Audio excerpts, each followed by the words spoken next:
This is question number 33 जो कि class 11th NCERT chemical bonding से लिया गया है। इस क्वेश्चन में हमें फॉर्मेशन ऑफ H2 मॉलिक्यूल बताना है on the basis of valence bond theory. तो हम क्या करते हैं, हम दो आटम्स हमें चाहिए हाइड्रोजन के बॉन्ड फॉर्म करने के लिए। तो हम एक को HA अज्यूम कर लेते हैं, एक को HB अज्यूम कर लेते हैं और उसके इलेक्ट्रॉन क्लाउड को EA अज्यूम कर लेते हैं, इसके इलेक्ट्रॉन क्लाउड को EB अज्यूम कर लेते हैं। अब होता क्या है कि HA और HB दोनों एक दूसरे के पास आते हैं। तो दोनों अगर एक दूसरे के पास आ रहे हैं तो इसका मतलब क्या हुआ, इन दोनों के बीच में अट्रैक्टिव फोर्सेस होंगे। तो यहाँ पे हम एरो बना देते हैं जो कि शो कर रहा है कि HA और HB एक दूसरे के पास में आ रहे हैं। तो ये हो गया HA, ये हो गया HB। तो दीज एटम्स, हम यहाँ पे पहले लिख लेते हैं कि हम क्या बोल रहे हैं। These atoms tend to have attractive forces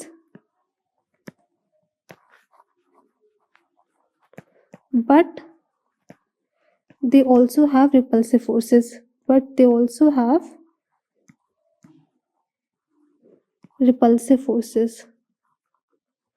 तो इनके बीच में दोनों ही फोर्सेस होते हैं। Repulsive forces after a certain length. तो इस लाइन का मतलब क्या हुआ कि दोनों HA और HB एक दूसरे के पास आना चाहते हैं क्योंकि उन्हें मॉलिक्यूल फॉर्म करना है, बट वो इतना भी पास नहीं आ सकते। वो तब तक पास आते हैं जब तक उनके अट्रैक्टिव फोर्सेस ज़्यादा हैं। जैसे ही उनके रिपल्सिव फोर्सेस डोमिनेट करने लगते हैं अट्रैक्टिव फोर्सेस को, तो वो क्या करते हैं, उनको वहीं पे रुक जाना होता है और वो वहाँ पे ही क्या करते हैं, बॉन्ड फॉर्म कर लेते हैं। तो वो सर्टेन डिस्टेंस तक पास में आते हैं और वो जिस डिस्टेंस तक पास में आते हैं जब तक उनके अट्रैक्टिव फोर्सेस, अगर हम बोले ए से attractive forces is greater than repulsive forces, वो जो सर्टेन लेंथ हम बोल रहे हैं, सर्टेन डिस्टेंस जो वो जहाँ तक वो आते हैं, उसी को हम क्या बोलते हैं, बॉन्ड लेंथ।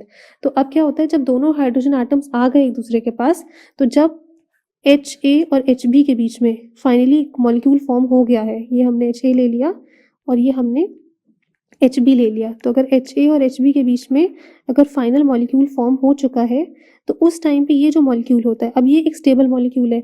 अगर ये स्टेबल मॉलिक्यूल है तो इस टाइम पे मॉलिक्यूल तब फॉर्म होता है जब उस फॉर्म्ड मॉलिक्यूल का पोटेंशियल एनर्जी बहुत कम हो।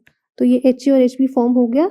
ये बॉन्ड लेंथ जो होगी ये कैसे डिसाइड होती है कि जब अट्रैक्टिव फोर्सेस जब तक ज़्यादा होते हैं तब तक ये दोनों एटम्स पास में आते हैं और जैसे ही रिपल्सिव फोर्सेस डोमिनेट करने लगते हैं इनके बीच में बॉन्ड फॉर्म हो जाता है। और जैसे ही इनके बीच में बॉन्ड फॉर्म हो जाता है उस टाइम पे क्या होती है, overall potential energy of the system decreases. तो overall potential energy of the system decreases, potential energy decrease होती है तो क्या होता है कि जो सिस्टम होता है हमारा या जो मॉलिक्यूल फॉर्म हुआ है वो स्टेबल मॉलिक्यूल फॉर्म हुआ है, क्योंकि अगर पोटेंशियल एनर्जी ज़्यादा होगी तो वो ज़्यादा रिएक्टिव रहता है। तो यहाँ पे हमने फॉर्म कर दिया H हाइड्रोजन मॉलिक्यूल का कंपाउंड, हाइड्रोजन मॉलिक्यूल फॉर्म कर दिया और HA और HB दोनों को कंबाइन कर दिया।